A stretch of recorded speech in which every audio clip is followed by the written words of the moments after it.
Assalomu alaykum aziz kuzatuvchilarim, kanalimga xush kelibsizlar. Bugun sizlarga juda ham oson hamda tezda tayyor bo'ladigan kechki taom o'rnida ko'rsanglar ham bo'ladi, tushlikka ham tayyorlasanglar bo'ladi. Eng muhimi oson tayyor bo'ladigan taom tayyorlaymiz. Bismillahirrohmanirrohim deb ishimizni boshlaymiz. Ko'rib turganinglardek 3 dona kattaroq kartoshkani mana shunaqa dumaloq shakl berib to'g'rab, tovaga yog' solib, chiroyli qilib qo'rib olishimiz kerak. Hammasini solganimizdan so'ng tabga ko'ra ozgina tuz, xohishga ko'ra ozgina qora murch sovarsanglar ham bo'ladi.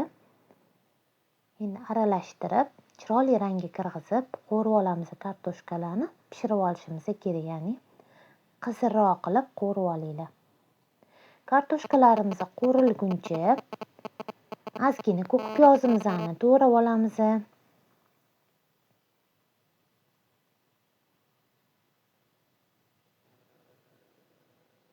Ko'k piyoz hamda zelenlar bo'lsa, xohishga ko'ra ozgina zelenlardan ham foydalansanglar bo'ladi. Men ukrop, kashnichdan ozgina to'g'rab oldim.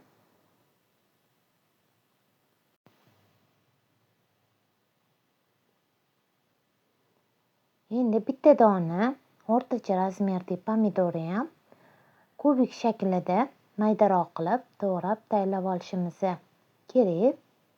Aziz kuzatuvchilarim, kanalimga yangi bo'lsanglar, obuna bo'lib qo'yishni unutmanglar.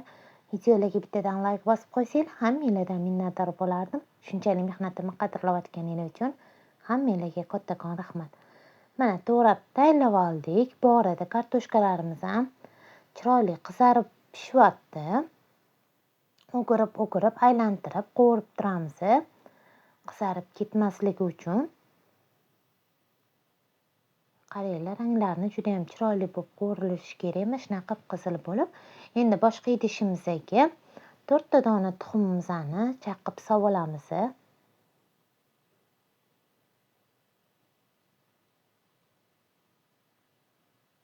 Endi bu tuxumimizga 200 gram smetana qo'shamiz.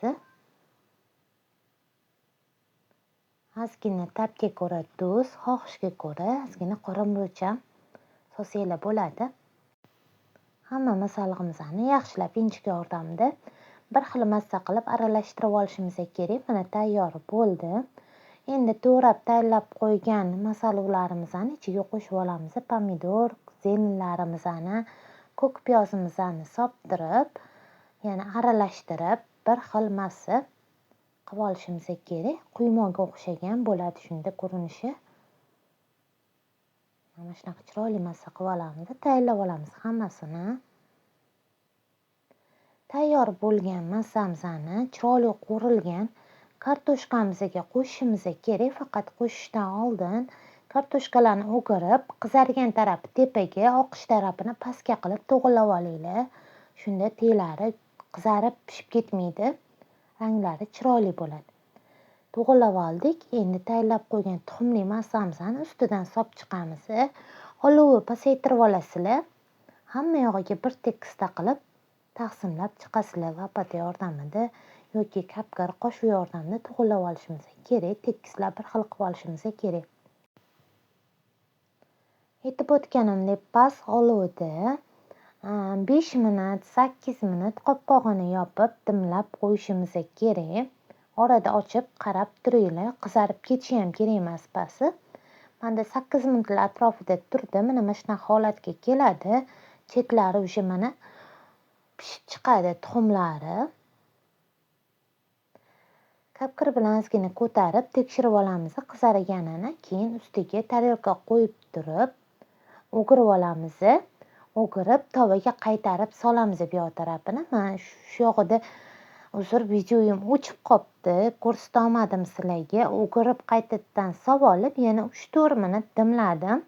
Ustiga dimlashdan oldin 50 gram sira qirg'ichdan chiqarib sovorganman.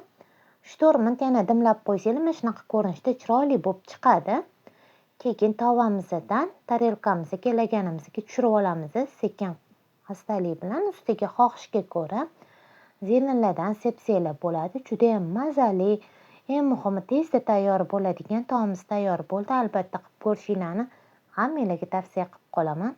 Mana ham kesib ko'rsatibman. Judayam yaxshi pishib chiqadi. Xavotir olmasdan albatta qilib ko'rsanglar bo'ladi. Yarim soat, uzog'i 45 minutda birpasda tayyor bo'ladi. Qo'linglarni unaqa ko'p olmaydi.